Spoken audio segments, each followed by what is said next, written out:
Okay, so you guys asked for a schematic and a parts list for our world's greatest track cleaning car. So here's what we got. What this car does is it picks up power from here's our diagram. Red rail, black rail. It picks up power from the axles where one side of the axle is insulated. That's the insulated side there. So red is right. What we got here is we are picking up power. Let's draw it like this. We're using phosphor bronze wire, like this stuff. It's from Tai Chi. Now, the size is not so important, but the smaller it is, the springier it is. So this 0125 worked great. We used a little thicker stuff, that doesn't matter. But this Tai Chi phosphor bronze wire. Alright, so we got a piece of copper that is right here that goes like this. Okay, and the screw for the truck comes up through here. Goes up like that. Okay, and then we've got our phosphor bronze wire. It wipes across both axles, like underneath them, like that. Then we've got on this side, we've got a red wire that connects and goes around into our little PC board pad, like that. Now on the other side, over there, we've got our little piece of copper,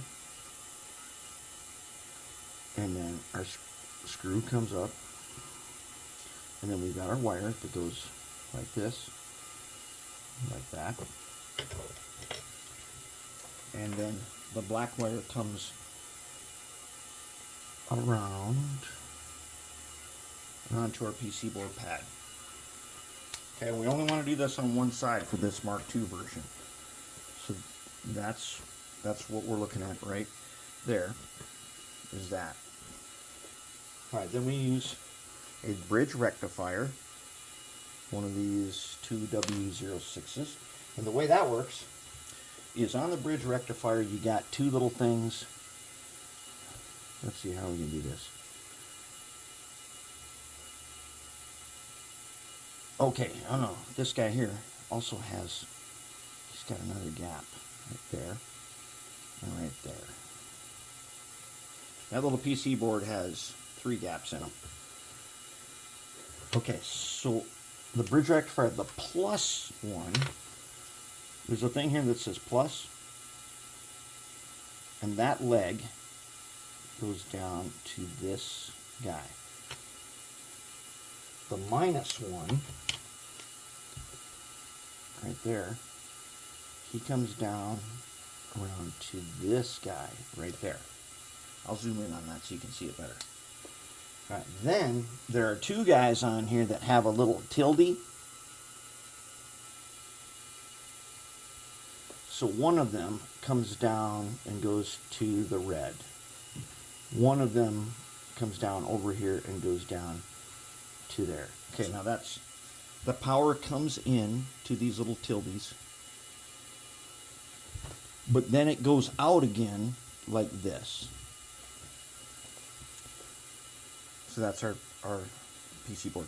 Okay, then we've got, this is the way I do it. I have a 1K resistor right here. That's 1K. And then I have nothing, just a wire. And it comes to, and it goes up to a 5mm LED, which is up here. Alright, now on, as you know, in an LED, the big spade is the out, and the little spade is the in, and then we get our guy. And there it is. That is our schematic. That's how you make it. I put 2 LEDs on the one we're using. You can do that. You can put on, I put an extra one on, just to make it look cool. But that's all there is to it, and these are the components that you need for that. You need some phosphorus wire, metal wheel sets, some copper-clad PCB, which looks like this. You get it out on Amazon in packs, and then a 1K resistor, bridge rectifier, 5mm LED. That's it. That's all there is to it. And this car will now detect. And the reason we're only doing one side on each side is so that when the light goes out as you're traveling in any direction, that'll tell you which side the track is either dirty and not conductive, or it'll help you find shorts. And that's it. That's all there is to it. And that's our schematic for the world's greatest track cleaning car, Mark II. Now, we might do the Mark III, which might add some diodes. This car is safe for DC and DCC because of the bridge rectifier. You have no trouble with that. If you don't use a bridge rectifier, then it's not going to work for DCC. But there it is. That's all there is to it.